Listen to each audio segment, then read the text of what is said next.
Boa noite. Cresce para 99 o número de vítimas na tragédia de Brumadinho.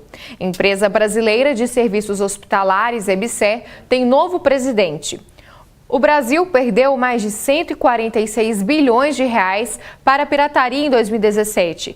Em 2016, o rombo foi de 130 bilhões. Os dados são do Fórum Nacional contra a Pirataria. Afinal, quais são os prejuízos da pirataria para a economia brasileira? E o que diz a legislação sobre essa prática ilegal? Saiba mais agora no Jornal da UFO.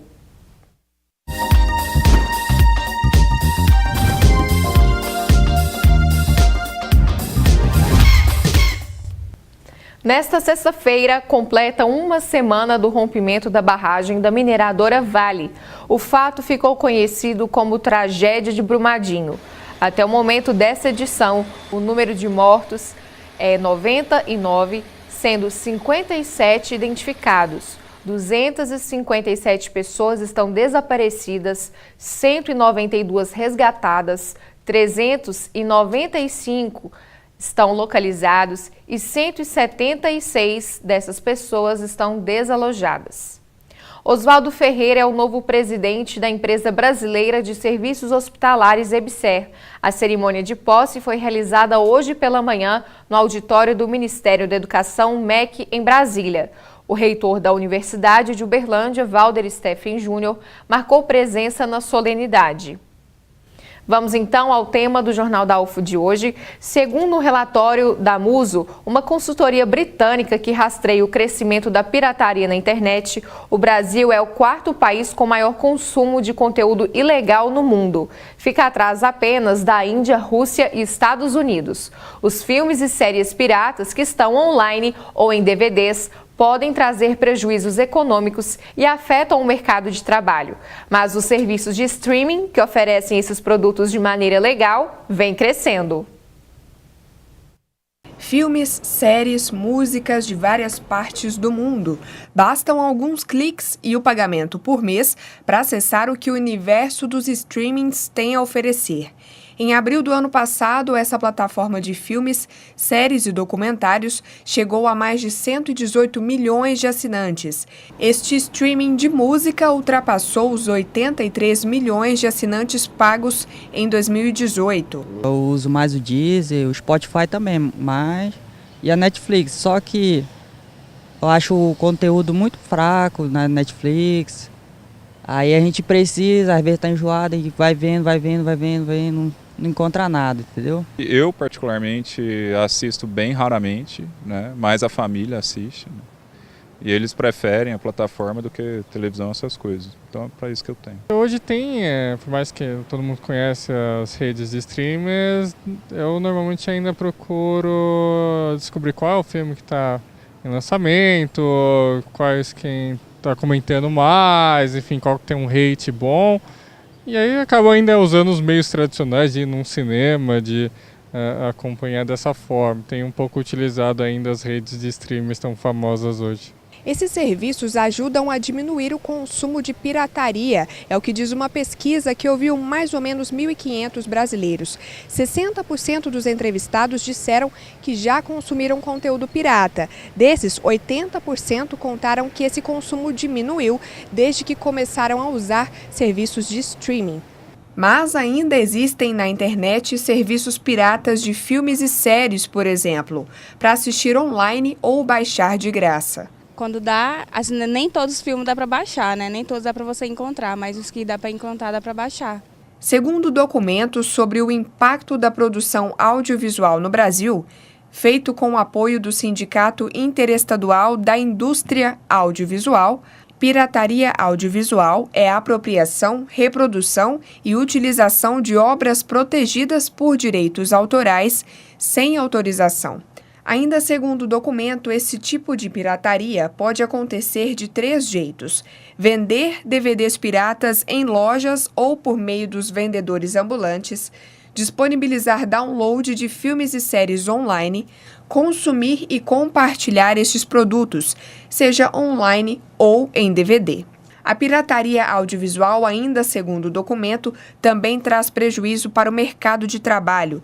Tira aproximadamente 92 mil empregos formais. Os serviços de streaming são uma alternativa a esse consumo de pirataria, mas uma pesquisa que analisou o acesso a sites piratas mostra que usuários estão voltando a usar as plataformas ilegais, pelo menos na Europa. Entre 2011 e 2015, o uso de software para ter acesso à pirataria audiovisual caiu 52%, mas ano passado voltou a subir.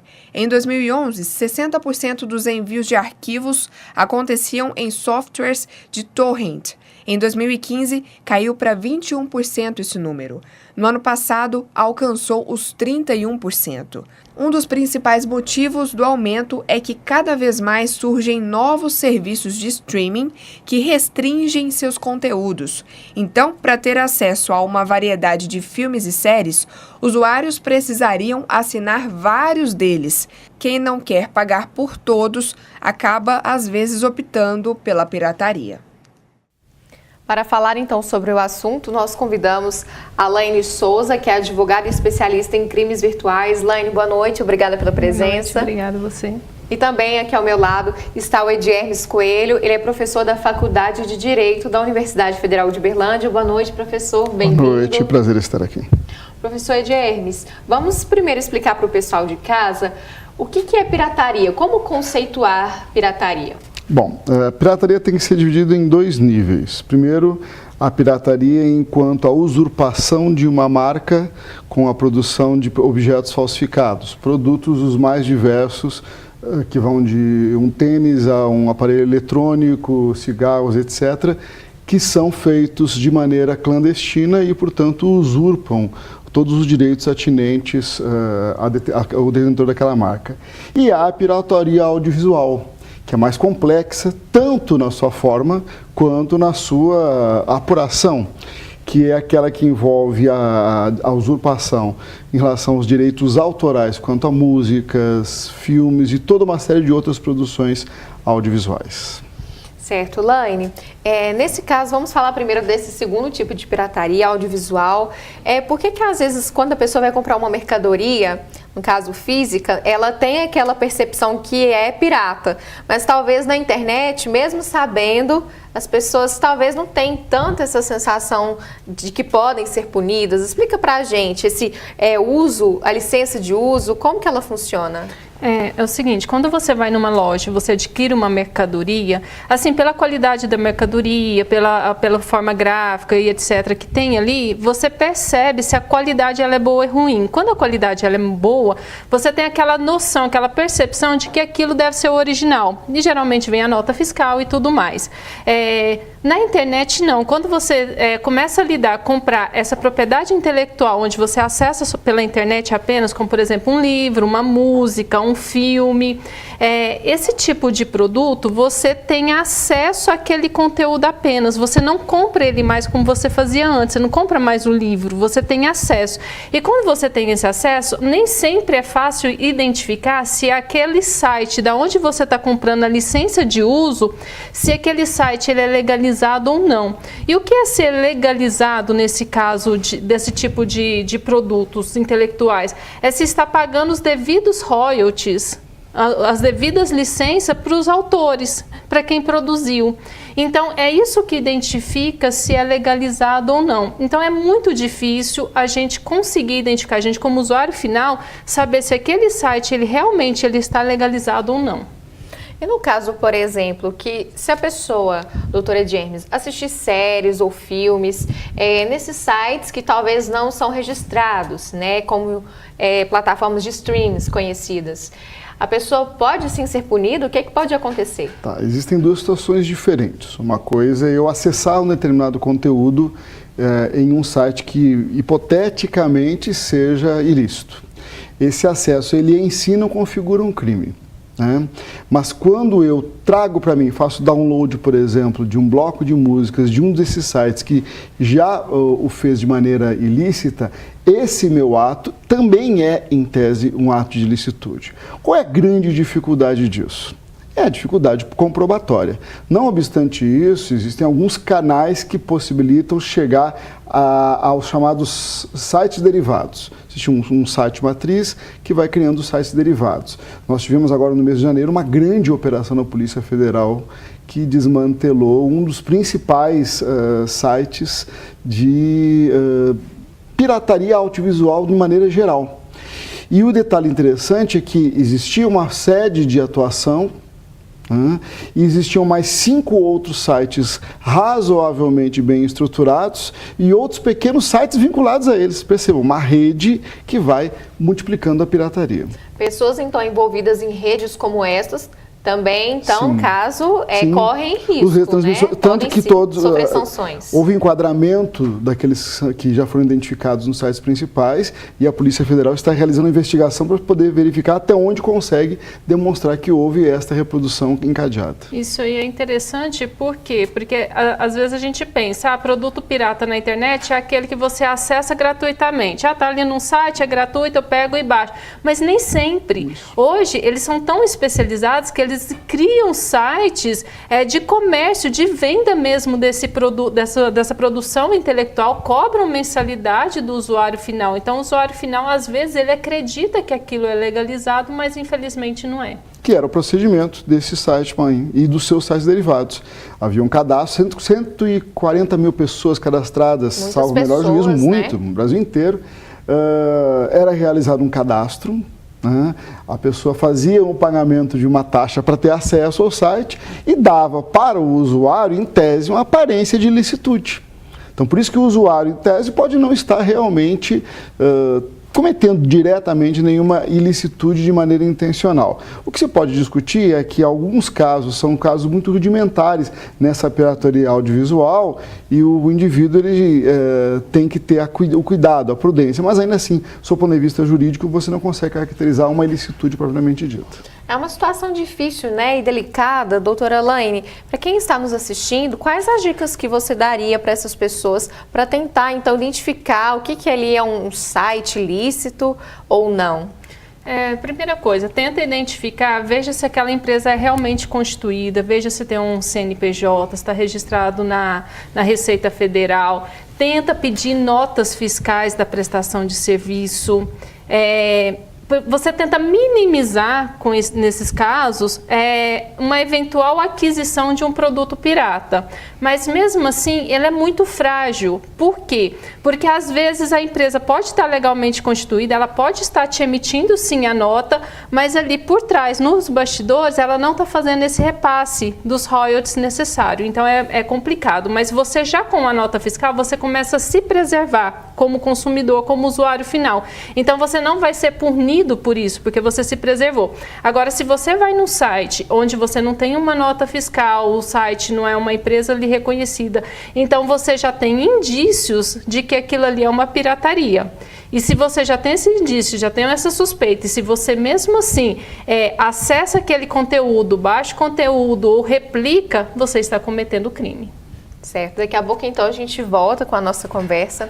Será que o calor vai continuar nesta sexta-feira? Confira a previsão do tempo para Uberlândia e outras cidades da região.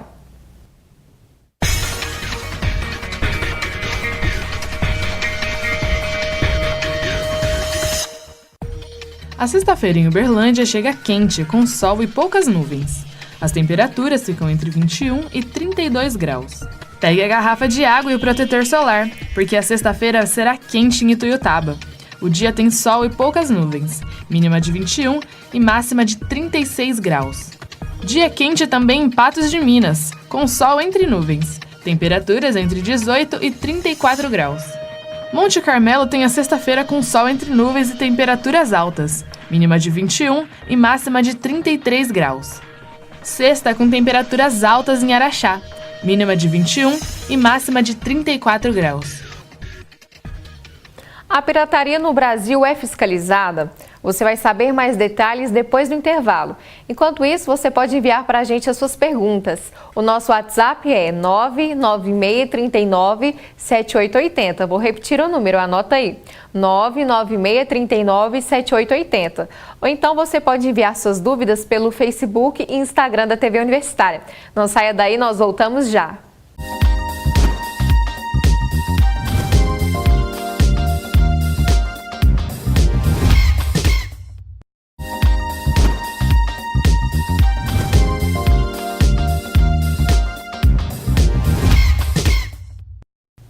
Estamos de volta e hoje é dia do nosso quadro Editais UFO.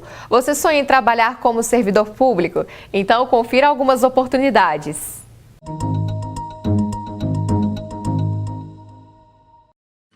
Oi pessoal, boa noite. O mês de fevereiro tem boas oportunidades para quem quer ingressar no serviço público. Olha só, a partir do dia 10 de fevereiro, a Universidade Federal de Uberlândia abre alguns concursos para a contratação de professores. As vagas são para a Faculdade de Educação, Faculdade de Administração, Ciências Contábeis, Engenharia de Produção e Serviço Social do Campus Pontal, Instituto de Letras e Linguística, Instituto de Física, Faculdade de Medicina e Instituto de Biotecnologia. Mais informações sobre cada edital você encontra no site de processos seletivos da UFO. Tem inscrição aberta para contratar professores substitutos da Universidade Federal do Triângulo Mineiro. São 6 vagas vinculadas aos departamentos de Saúde Coletiva e de Nutrição do Instituto de Ciências da Saúde, ao Departamento de Biologia Estrutural do Instituto de Ciências Biológicas e Naturais, aos departamentos de História, de Serviço Social e de Psicologia do Instituto de Educação, Letras, Artes e Ciências Humanas e Sociais. O salário é de R$ 5.786. As inscrições vão até o dia 3 de fevereiro e podem ser feitas pelo site da UFTM. Na Universidade Federal Fluminense, tem concurso para técnico administrativo em educação. São 190 vagas para diversos cargos de nível médio e superior. Os profissionais vão atuar em cidades do interior do Rio de Janeiro e a remuneração varia de R$ 2.000 a R$ 4.000. As inscrições vão até o dia 11 de fevereiro e os interessados podem se inscrever pelo site www.coseac.uff.br. Por hoje é só, mas no próximo mês tem mais novidades para você. Até a próxima!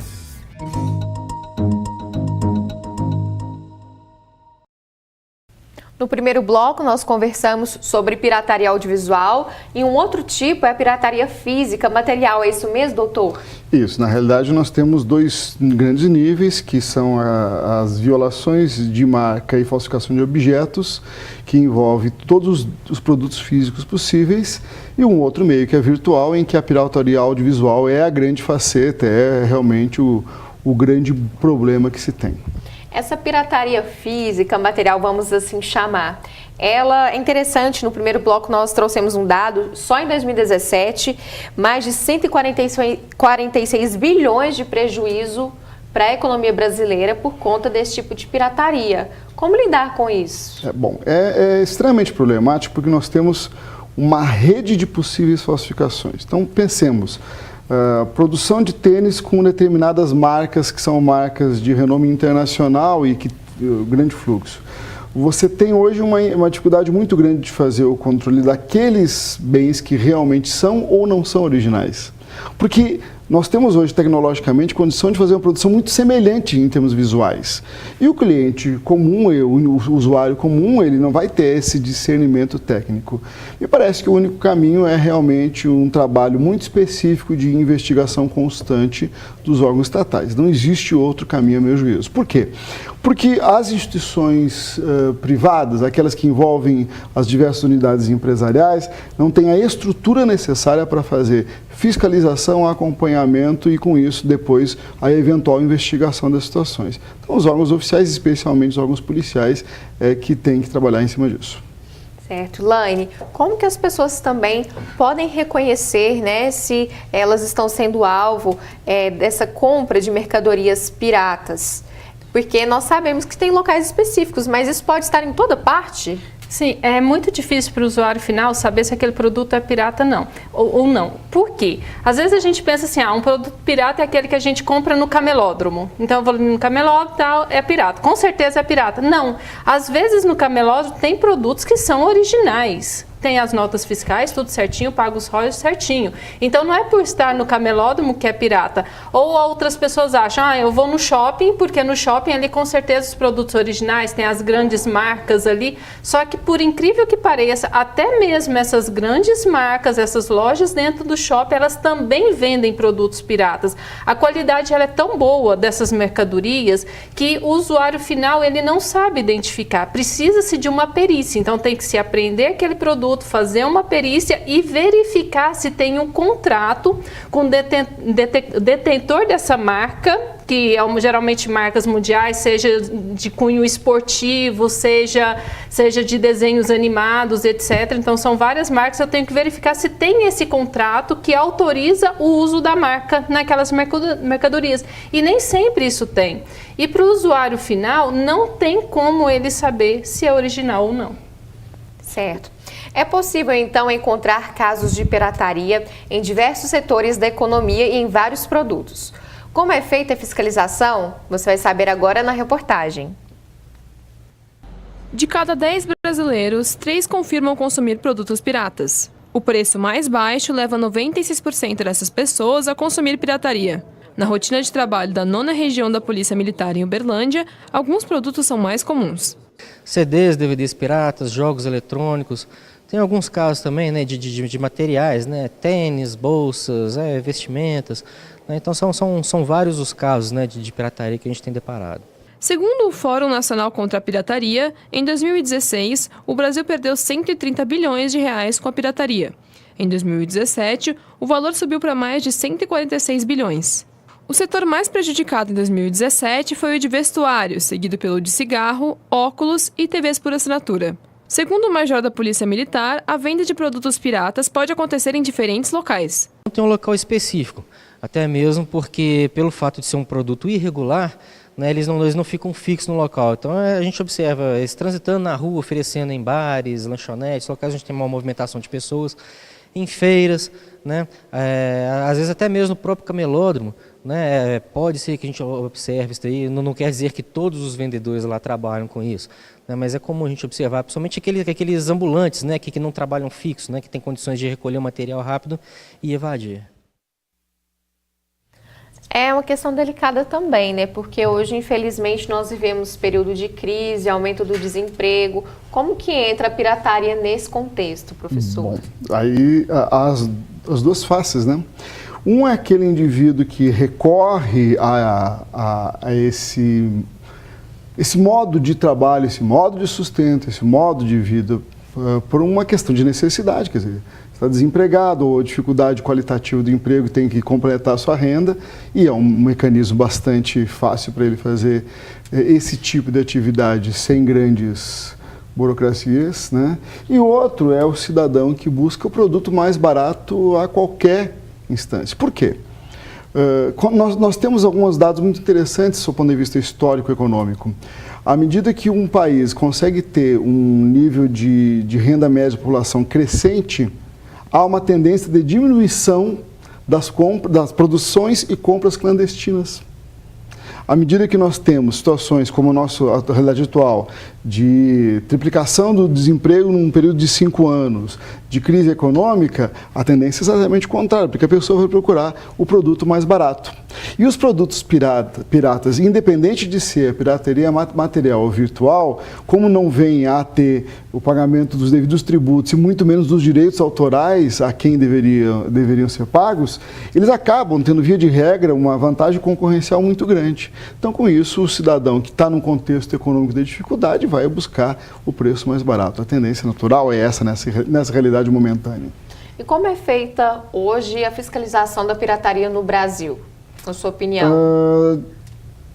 Há duras e fracas forças. Por quê? Nós temos hoje um foco muito mais voltado para os chamados crimes de impactação imediata, então uma lesão corporal, um furto, um roubo, um homicídio, etc., etc., e uma estrutura policial muito limitada, sob o ponto de vista quantitativo, né, a quantidade de pessoas, e qualitativo, a estrutura que se possui para isso.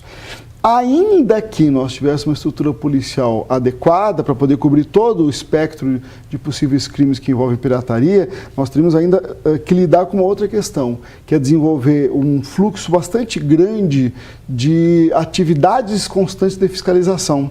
Porque, como bem foi colocado antes por Laine, o grande dilema é que isso é uma coisa que vai acontecendo no cotidiano.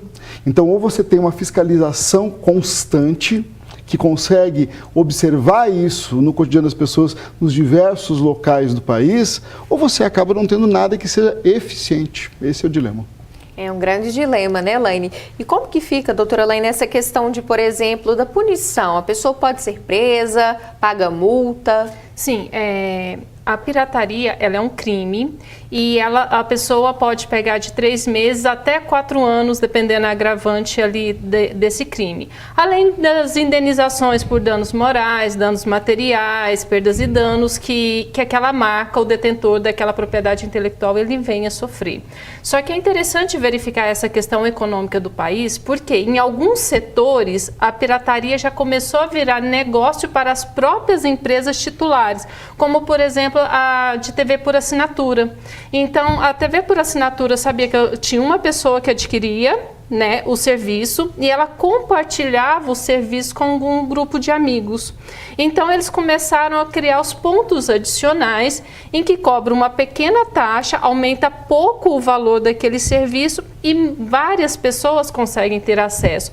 Principalmente quando essa TV por assinatura ela é por satélite, que você recebe pela antena. A empresa, ela sabe que não é só um usuário, ela tem noção disso, só que ela tem noção também que se várias pessoas fossem comprar, não teriam condições financeiras. Então, criando um grupo de pessoas para adquirir, eles conseguem vender um pacote muito mais caro, que oferece muito mais canais, então todo mundo ganha. A empresa ganha, o consumidor ele ganha. Então, as empresas, ela vendo essa necessidade de mercado, ela começa a trabalhar com isso. O Netflix, que foi citado na reportagem aí, que é um serviço de streaming, ele verificou isso também, que é a possibilidade das pessoas que querem ver filmes, querem ver série, que não têm condições, então eu forneço tudo pela internet, as pessoas pagam uma taxa mensal e podem ver quantos filmes quiserem. E atualmente nós temos isso também para livro. Você paga uma mensalidade pequena e pode ler quantos livros você quiser. E eles sabem que essas pessoas vão compartilhar o usuário e a senha também. Por isso que eles criam os combos familiares. Ou seja, é a pirataria que está modificando a forma com que as empresas titulares estão trabalhando com o mercado. Doutora Laine, agora puxando para o lado da legislação, no caso, esse crime da pirataria, ele pode ser considerado de diferentes níveis, diferentes formas dentro da legislação? Você tem a legislação penal, que nosso colega pode até falar melhor, que ela trata da proteção da propriedade intelectual. Então, dentro dessa proteção, se você é um usuário, se você assiste, se você compartilha, a pena ela varia de 3 meses a 1 ano, se eu não me engano. Mas se você vende, se você distribui, então a sua pena ela é aumentada, ela é agravada. Então, vai depender muito. Então, se eu baixei ali no meu computador, se eu quero olhar apenas, eu posso pegar de 3 meses a 1 ano de pena se eu for identificado. E tem como identificar essas pessoas, principalmente pela pirataria, pela compra desses produtos pela internet. Agora, quem vende, compartilha, eu vi um filme, achei interessante, consegui baixar ele no meu computador, por mais que a minha licença era só de assistir no streaming, mas eu consegui baixar e compartilho com algum colega meu. Eu já estou cometendo um crime e, se identificado, sim, eu posso ser punido em até 4 anos. Vale atenção em todos os casos, né? Sim. Infelizmente, nosso tempo chegou ao fim. Doutora Laine, quero agradecer todas as informações e sua participação aqui no Jornal da UFO. Eu que agradeço. Doutor Edi Hermes, muito obrigada também pela sua presença aqui no jornal. Prazer, estou à disposição. Amanhã, sexta-feira, é comemorado o Dia do Publicitário. E nós vamos então falar sobre os desafios da profissão e sobre a influência da publicidade em nossas vidas. Não vai perder. Boa noite, até lá!